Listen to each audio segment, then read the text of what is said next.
Halo teman-teman, ayo kita belajar tentang bagaimana cara budidaya padi secara organik. Nah, yang perlu disiapkan adalah benih padi unggul ya teman-teman ya. Kalau mau beli, benihnya ada di pojok kiri bawah linknya di video ini. Silahkan dipilih mau beli yang mana. Nah, kalau kimia teman-teman bisa searching di YouTube yang lain gitu ya cara-caranya. Kalau di organik sebenarnya lebih capek ya teman-teman, lebih capeknya iya, tapi kalau soal biayanya itu jauh lebih murah. Tapi kalau misalkan biar nggak capek terus minta tolong atau ada pekerja yang mengerjakan, kita bayar orang, kan kita juga nggak capek dan hasilnya juga lebih murah kan biayanya gitu. Nah, kalau misalkan teman-teman mau menanam padi di sawah secara organik itu simple. Jadi begitu dibajak ya, dibajak udah siap ditanami, ya ditanami kayak biasa. Habis itu disebarin sama kotoran hewan. Yang paling rekomendasi itu kotoran kambing atau domba teman-teman, karena dia bentuknya butiran dan dia itu akan slow release, artinya tuh kayak melepas unsur haranya itu pelan-pelan sesuai dengan umur tanaman, dengan otomatisnya seperti itu teman-teman, kotoran kambing dan domba itu. Terus sekarang jumlahnya berapa? Nah, jadi jumlahnya itu gini teman-teman, misalkan hitungannya adalah 1,2 kilogram kotoran kambing untuk 1 meter persegi. Nah, sekarang tinggal dihitung sawahnya teman-teman itu kira-kira berapa meter persegi. Kan gitu. Jadi biasanya kalau ada sawah dengan luasnya itu 1.000, itu kan biasanya menghasilkan 1 ton gabah ya. Nah, itu butuhnya juga sekitar 1 ton pupuk kandang teman-teman, atau pupuk kotoran kambing itu. 1 ton kotoran kambing itu kira-kira 20 karung ya, 20 karung. Nah, jadi 20 karung itu setelah ditanami itu disebarin merata teman-teman. Ya, itu kalau segitu berarti sekitar per meternya itu dapat 1 kilo kotoran kambing. Tipis jadinya teman-teman ya. Nah, itu lambat laun semakin bagus lagi teman-teman. Nah, saranku kalau teman-teman itu biasanya pakai pupuk kimia juga, terus mau beralih ke organik, itu beralihnya pelan-pelan. Jadi kalau misalkan biasanya itu teman-teman menggunakan pupuknya itu 2 kuintal ya, untuk sawah seluas 1.000 meter persegi misalkan nih 2 kuintal. Kemudian teman-teman ingin beralih ke organik, maka organiknya tetap ya pakai 20 karung kotoran kambing, terus pupuknya itu pupuk kimianya itu dikurangin. Jadi jangan langsung tiba-tiba tuh nggak ada atau nggak dikasih pupuk kimia ya teman-teman, jangan, nanti kaget tanahnya.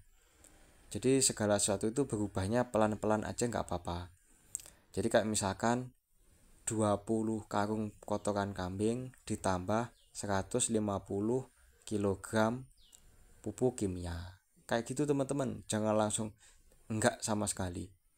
Nah, musim tanam berikutnya ditambah lagi 20 karung pupuk kotoran kambing. Terus nanti dikurangin lagi. Gitu. Nah, suatu ketika lama-lama tanahnya teman-teman tuh malah menjadi tanah yang gembur, subur, sehingga pemberian pupuk kotoran kambingnya itu enggak wajib sampai 20 karung, bisa hanya 19, lama-lama bisa jadi 18 kayak gitu. Tapi bukan berarti lama-lama terus nggak perlu dikasih pupuk kotoran kambing tetap bisa panen, ya nggak juga. Jadi semakin lama tuh semakin kebutuhannya semakin sedikit. gitu. Atau alangkah baiknya kalau pemberian pupuknya itu tetap sama dalam hal seperti ini. Misalkan sekarang udah dapat panen 1 ton gabah ya teman-teman, maka besok dimasukin lagi 1 ton kotoran kambing, begitu seterusnya teman-teman. Nah bisa jadi nanti insya Allah gabahnya teman-teman itu bisa naik panennya, jadi nggak cuma 1 ton, misalkan panennya bisa 1 ton lebih 50 kilo, maka berikan lagi pupuk kandang waktu mau nanam itu juga sama, 1 ton lebih 50 kilo, berarti 21 karung pupuk kandang, begitu seterusnya. Soalnya kalaupun beli pupuk kandang itu per karungnya hanya 10.000, jadi kalau misalkan beli 20 itu kan cuma 200.000 rupiah, iya enggak? Murah dong, murah banget 200.000 rupiah itu, gitu teman-teman ya. Apalagi ya teman-teman, oh ya, udah banyak juga yang bilang kalau misalkan kita memupuk ya padi itu menggunakan pupuk kotoran kambing, itu tuh hamanya lebih sedikit ya teman-teman, hamanya lebih sedikit. Terus yang jelas ada semacam kayak perusahaan tuh ngebeli beras yang organik itu harganya lebih mahal daripada yang kimia.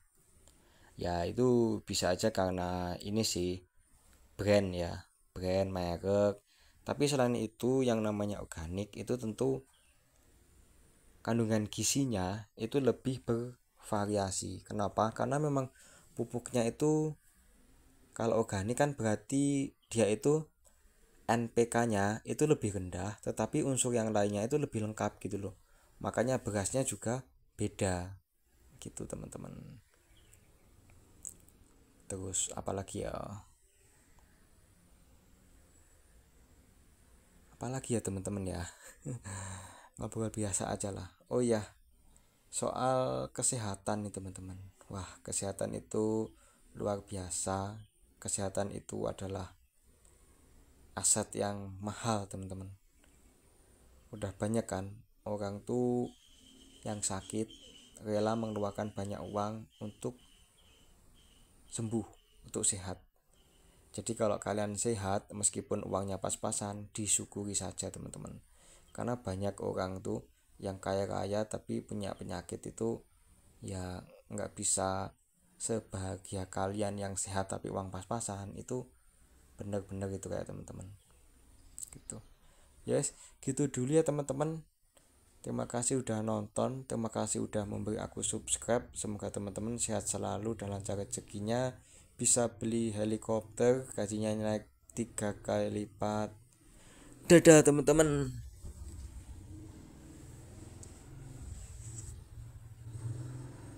Oh iya, buat teman-teman yang Islam jaga sholatnya ya. Dadah, dadah, dadah.